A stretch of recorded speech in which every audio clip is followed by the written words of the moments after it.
सर्वेभ्यो नमो नमः। नमस्कार। स्वागत है आपका सरल संस्कृत सुगम संस्कृत में और मैं हूँ प्रतिभा दीक्षित।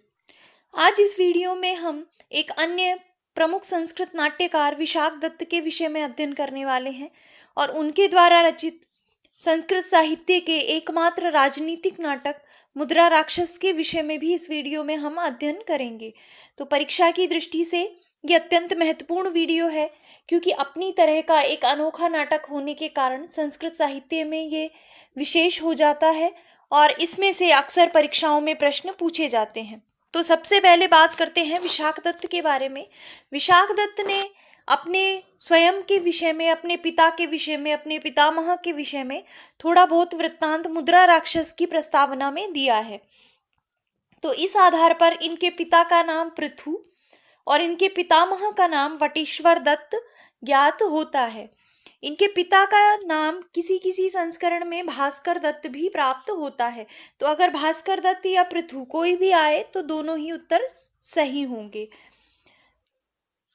इन्होंने यद्यपि अपने समय के विषय में कुछ लिखा नहीं है, लेकिन इनके विषय में बाह्य साक्ष्य भी ज़्यादा नहीं है, तो अंतः साक्ष्यों के आधार पर इनका समय 400 से 450 ईस्वी के मध्य स्वीकार किया जाता है। इनके निवास स्थान के विषय में भी इन्होंने कुछ नहीं लिखा है। इनके नाटकों में मगध के प्रति इनके अत्यधिक प्रेम के कारण इनको मगध का निवासी स्वीकार किया जाता है। तो अगर इनके निवास स्थान की बात करें तो अधिकतर विद्वान इस विषय में एकमत है कि संभवतः इनका निवास स्थान मगध रहा होगा। एक और बात सामने विशाख दत्त के विषय में आती है, ये जो दत्त है इनके नाम में, कुछ विद्वान ऐसा मानते हैं कि दत्त इनकी पारिवारिक उपाधि थी। जैसे देखिए, इनके पिता का नाम भास्कर दत्त, पितामह का नाम वटेश्वर दत्त और इनका स्वयं का नाम विशाख दत्त। तो इनकी पारिवारिक उपाधि दत्त थी, ऐसा कुछ विद्वानों का मानना है। इनके जो पितामह थे वो सामंत थे। तो विशाख दत्त ने बचपन से ही राजनीति का वातावरण देखा था। सामंत थे चूंकि, तो राजनीति से इनका सीधा संबंध था और इनके नाटकों में इनकी राजनीति की जो समझ है, इनकी राजनीति का अनुभव है, इनकी राजनीति में रुचि है, वो स्पष्ट दिखाई देती है। अब बात करते हैं विशाख दत्त की रचनाओं के विषय में। तो 3 रचनाएं इनके द्वारा की गई हैं, जिनमें से 2 नाट्य हैं, 2 नाटक हैं।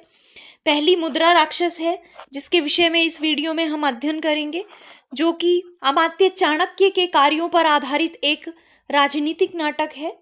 दूसरा इनके द्वारा रचित नाटक है देवी चंद्रगुप्त। इस देवी चंद्रगुप्त में भी राजनीतिक विषयक कथानक के आधार पर नाटक को प्रस्तुत किया गया है। इसमें समुद्रगुप्त के पुत्र चंद्रगुप्त द्वितीय की शकों के पराजय और सौराष्ट्र विजय का वर्णन किया गया है। देवी चंद्रगुप्त का उल्लेख नाट्य दर्पण में 5 बार प्राप्त होता है। 5 अंकों का ये नाटक है और इसके बारे में भी ये निश्चित है कि ये विशाख दत्त की रचना है। इसमें चंद्रगुप्त और ध्रुव स्वामिनी की प्रणय कथा का, किस प्रकार से चंद्रगुप्त शकों को पराजित करते हैं, ध्रुव स्वामिनी को वहां से छुड़ाते हैं और अंत में उससे विवाह की कथा का वर्णन देवी चंद्रगुप्त के अंतर्गत किया गया है। और इनकी तीसरी कृति है अविसारिका वंचितक। इसमें उदयन, वासवदत्ता और पद्मावती का जो प्रसिद्ध कथानक है उसका वर्णन इसके अंतर्गत किया गया है। अब बात करते हैं मुद्रा राक्षस के विषय में। मुद्रा राक्षस से बहुत सारे प्रश्न परीक्षा में पूछे जाते हैं। जहां पर भी संस्कृत साहित्य का इतिहास सम्मिलित होता है वहां पर मुद्रा राक्षस से प्रश्न पूछे जाने की पूरी संभावना होती है। तो आप अच्छे से इस वीडियो को देखिए, ध्यान से देखिए। सबसे पहली बात यह है कि ये 7 अंकों का नाटक है, नाटक श्रेणी का रूपक है। ये संस्कृत नाट्य साहित्य में एकमात्र उपलब्ध राजनीतिक नाटक है और ये ही इसकी विशेषता बताता है, ये ही इसको संस्कृत नाटकों में अलग करता है। इसकी और क्या क्या विशेषताएं हैं, तो ये नायिका रहित नाटक है। जैसा कि संस्कृत साहित्य के ज्यादातर नाटक श्रृंगार रस का आश्रय लेकर लिखे गए हैं, वहां पर नायक और नायिका की प्रणय कथा का वर्णन किया जाता है, उनके परिणय का वर्णन किया जाता है।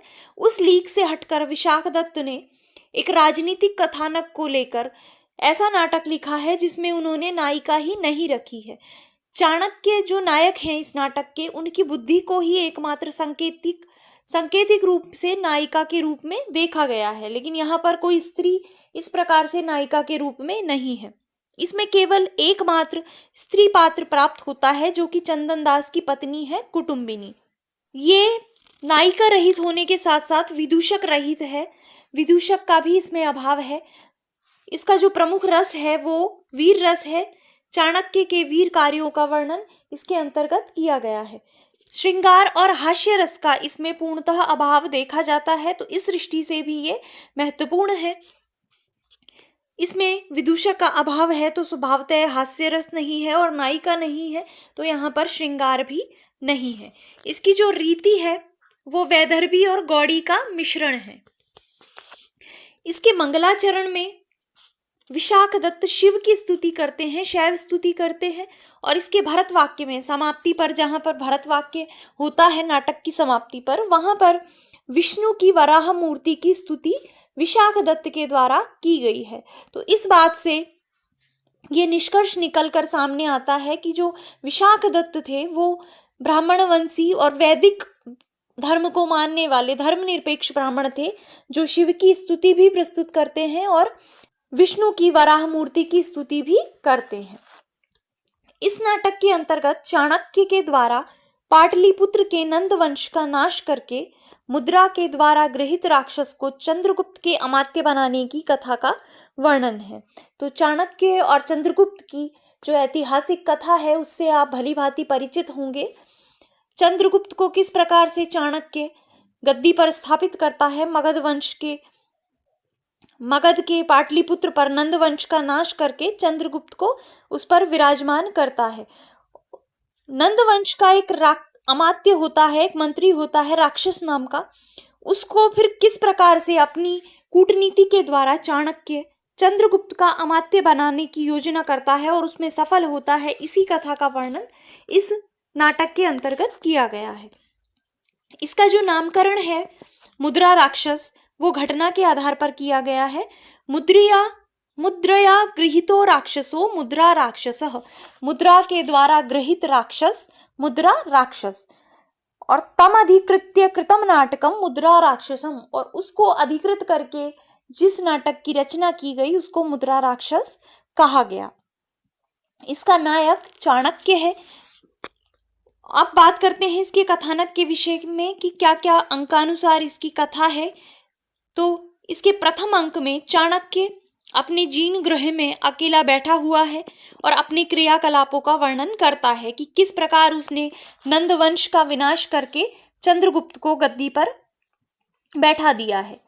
नंदवंश का विनाश करके विष कन्या के प्रयोग से उसने पर्वतक को मरवा दिया और राक्षस के कृत्य के रूप में इसका प्रचार करके पर्वतक पुत्र मलय केतु को डराकर भगा दिया, जिससे वह पर्वतक को दिए गए वचन के अनुसार आधा राज्य लेने का दावा न कर बैठे। चाणक्य को राजनीति का बहुत ही सूक्ष्म ज्ञान था। चाणक्य की कूटनीति प्रसिद्ध भी है, जिसको चाणक्य नीति के नाम से ही जाना जाता है। ये विष कन्या का प्रयोग करके नंद वंश का विनाश कर देते हैं और पर्वतक राजा जो हैं उनको मरवा देते हैं और इस प्रकार का प्रचार करवा देते हैं कि राक्षस ने उन पर्वतक की हत्या की है। तो जो पर्वतक का पुत्र होता है मलय केतु, वो डरकर भाग जाता है। वो इसलिए ऐसा करते हैं, चाणक्य पर्वतक को इसलिए भगाते हैं ताकि जो राक्षस ने प्रतिज्ञा की थी कि वो पर्वतक को आधा राज्य दिला देगा, वो उस प्रतिज्ञा को पूरी न कर पाए। तो इस प्रकार के कथानक को बताया गया है अंक के प्रारंभ में। राक्षस के प्रति चाणक्य की श्रद्धा है। ऐसा नहीं है कि वो दुश्मन का अमात्य है तो चाणक्य उनसे नफरत करते हैं या उनसे द्वेष करते हैं। राक्षस एक योग्य व्यक्ति है, उसका नाम राक्षस है, लेकिन वो मंत्री है और एक योग्य व्यक्ति है। तो चाणक्य की उनके प्रति श्रद्धा है क्योंकि उसमें प्रज्ञा, विक्रम और भक्ति तीनों गुण हैं। ये गुण अमात्य के लिए आवश्यक हैं। इसीलिए वह राक्षस को सचिव या मंत्री बनाने के लिए उत्सुक है, जिससे चंद्रगुप्त मौर्य का राज्य शक्ति त्रय से संपन्न हो जाए। एक तो इनकी ये बात है कि ये चाणक्य राक्षस के प्रति श्रद्धा रखते हैं कि वो एक बहुत ही गुणवान व्यक्ति है, तो ऐसे व्यक्ति का सचिव या मंत्री बनने से राज्य को फायदा होगा। दूसरी चीज ये भी है कि जिस राज्य को जीतकर चाणक्य ने चंद्रगुप्त को गद्दी पर बैठाया है, उसी राज्य का मंत्री अगर वापस से कार्यभार संभाल लेता है मंत्री के रूप में, तो वहां की जो प्रजा है उसको भी संतुष्ट करना आसान होगा। तो ये हालांकि इस प्रकार का वर्णन कहीं पर भी नाटक में लिखा हुआ नहीं है, ये भी एक चाणक्य के कार्यों के पीछे उनकी एक सोच प्रतीत होती है। आगे क्या कथानक है? चाणक्य जब राक्षस को अमात्य बनाना चाहते हैं तो संयोगवश चाणक्य का गुप्तचर उसी वक्त शपणक, जीव सिद्धि उसका नाम है, वो आता है और पाटलिपुत्र की विस्तृत सूचना उसे देता है और राक्षस के परिवार के उसके मित्र सेठ चंदन दास के घर में होने की बात कहता है। वो बताता है कि राक्षस का जो परिवार है वो राक्षस के मित्र चंदन दास के घर पर है। उसी के घर के बाहर एक बालक की अंगुली से गिरी हुई अंगूठी भी वह देता है और ये अंगूठी राक्षस की मुद्रा थी, जिससे अंकित करके राक्षस अपने पत्रों को कहीं भेजता था। तो ये जो अंगूठी है, इस अंगूठी से ही सारा घटनाक्रम इस नाटक के अंतर्गत होता है। इस अंगूठी को देखकर, मुद्रा को देखकर चाणक्य के मन में योजना बन जाती है कि राक्षस के भूतपूर्व लेखक शकटदास से कुछ राजाओं के नाम लिखवाकर उसे मुद्रा से अंकित कर दे। यही कपट लेख राक्षस को उसके आधारभूत राजा मलय केतु से पृथक कर देता है।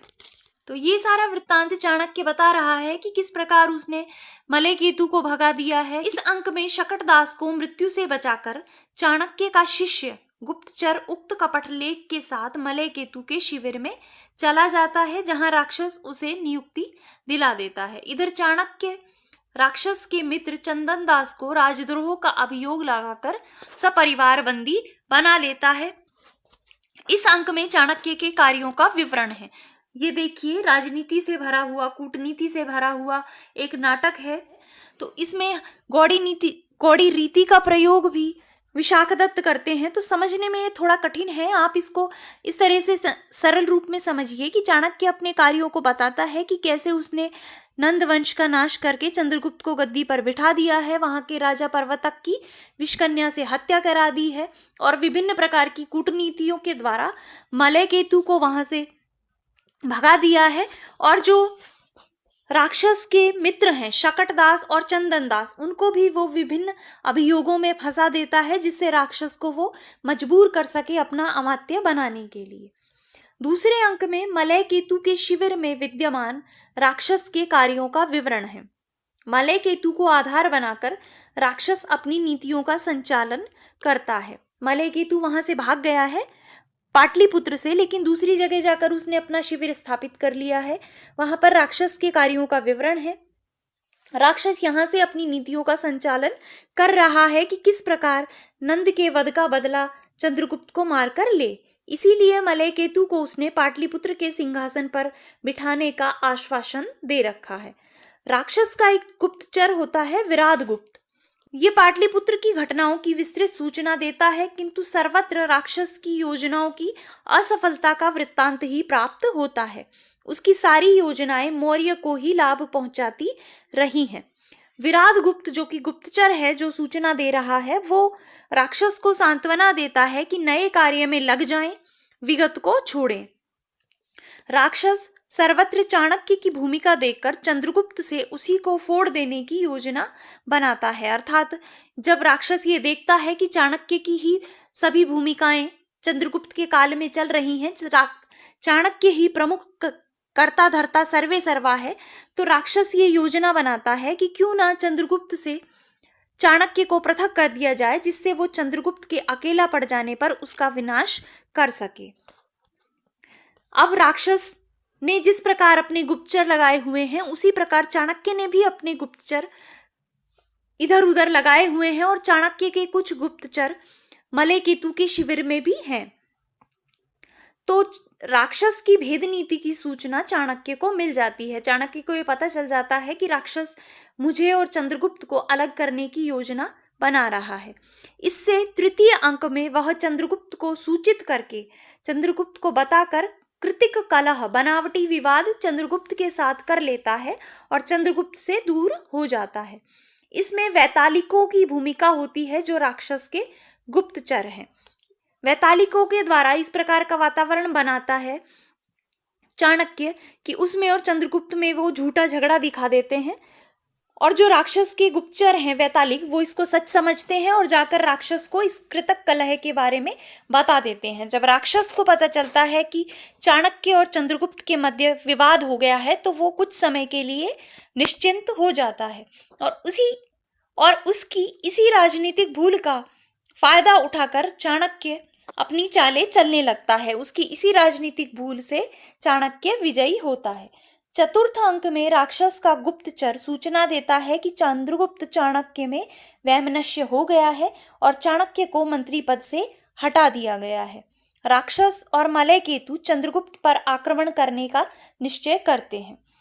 पंचम अंक में चाणक्य द्वारा लिखवाए गए कूटलेख जाली पत्र जिस पर की राक्षस की मुद्रा अंकित है, उससे मलय केतु और राक्षस के बीच भेद कराया जाता है। चाणक्य ने एक ऐसा कपट लेख लिख लिया है जिससे मलय केतु और राक्षस के बीच भी भेद उत्पन्न हो जाता है। राक्षस के कपटी मित्र सिद्धार्थक, जो कि वस्तुतः चाणक्य का गुप्तचर है, एक व्यक्ति सिद्धार्थक जिसका नाम है, वो जाकर राक्षस का मित्र बनने का वहां पर ढोंग कर रहा था, तो उसको कहा गया है राक्षस का कपटी मित्र सिद्धार्थक। उसके पास कूटलेख और राक्षस के आभूषण प्राप्त होते हैं, जिससे मलय केतु को ये संदेह हो जाता है कि राक्षस मुझसे दिखावटी मित्रता रखता है, वस्तुतः इसकी कुछ अन्य ही योजना है। वह राक्षस को अपने शिविर से यह कहकर निकाल देता है कि नाम से ही नहीं अर्थ से भी तुम राक्षस ही हो। राक्षस अपने शत्रु की चाल समझकर मलय केतु के मूर्ख होने से अपनी सफाई भी नहीं दे पाता और वो अनेक विकल्पों में से यही चुनता है कि चंदन दास को कारागार से या मृत्यु दंड से बचाकर ही प्राण त्याग करे। छठे अंक में राक्षस मलय केतु के शिविर से निकलकर पाटलिपुत्र आ गया है। वह नगर की दुर्दशा का वर्णन करता है। चाणक्य के एक गुप्तचर से उसे सूचना मिलती है कि चंदन दास को मृत्यु दंड दिया जा रहा है। राक्षस अपने मित्र चंदन दास की मन ही मन प्रशंसा करता है कि जिस धन के कारण पिता को पुत्र और पुत्र को पिता पराया समझकर मार डालते हैं, जिसके लिए मित्रता को भी लोग छोड़ देते हैं, उस प्रिय धन को महासंकट समझकर त्यागने के लिए तुम प्रस्तुत हो गए। हे मित्र, तुम्हारे वणिक होने पर भी वह तुम्हारा धन कृतार्थ हो गया। यहाँ पर चंदन दास के चरित्र विषयक विशेषताओं को राक्षस के मुंह से कहलवाया गया है कि इस प्रकार का वो व्यक्ति है जिसने वैश्य होने पर भी, जो कि कृपण माने जाते हैं, अपने धन को त्याग दिया था। चाणक्य की राजनीति उसकी समझ में नहीं आती। राक्षस समझ नहीं पाता कि चाणक्य क्या कर रहा है, इसलिए वह चंदन दास की रक्षा के लिए आत्मसमर्पण करना ही उचित समझता है। और अंतिम सप्तम अंक में जबकि चंदन दास को वध्य भूमि में लाया जाता है, राक्षस वहां पर आत्मसमर्पण कर देता है कि इसे छोड़ दें, मुझे आप पकड़ लें और इसे जाने दें। चाणक्य इस बात पर चंदन दास को छोड़ने के लिए प्रस्तुत है कि राक्षस चंद्रगुप्त का अमात्य पद स्वीकार कर ले। राक्षस विवश होकर यह बात मान लेता है और चाणक्य का कार्य सिद्ध हो जाता है। चंद्रगुप्त प्रसन्न होकर चाणक्य के प्रति कृतज्ञता प्रकट करता है और नाटक का समापन हो जाता है। नाटक में फल की प्राप्ति हो जाती है। तो इस प्रकार से पूरे नाटक में राजनीति युक्त प्रपंचों का, षड्यंत्रों का, घटनाओं का वर्णन विशाख दत्त के द्वारा किया गया है, जो उनकी राजनीतिक प्रतिभा का, उनकी राजनीतिक रुचि का परिणाम है। तो इस प्रकार से ये सारा कथानक है। तो आप इसमें याद रखिए कि कौन क्या होते हैं, किसके मित्र क्या हैं, इसमें जो महत्वपूर्ण घटनाएं हैं, मुद्रा वाली घटना कौन से अंक में है, कहाँ पर उनको अंगूठी मिलती है, इस प्रकार की जो भी महत्वपूर्ण घटनाएं हैं और जो महत्वपूर्ण पात्र हैं उनके विषय में आप याद रखिए, क्योंकि इनके संबंध में प्रश्न पूछे जाते हैं। तो इस वीडियो को यहीं पे समाप्त करते हैं। और समाप्त करने से पहले अगर आपने चैनल को सब्सक्राइब नहीं किया है तो जल्दी से चैनल को सब्सक्राइब कर लें और बेल आइकन को प्रेस कर दें। और वीडियो अगर आपको पसंद आया है तो इसे लाइक कर दें, अपने मित्रों के साथ भी अधिक से अधिक शेयर करें। तो मिलते हैं नेक्स्ट वीडियो में, तब तक के लिए धन्यवाद।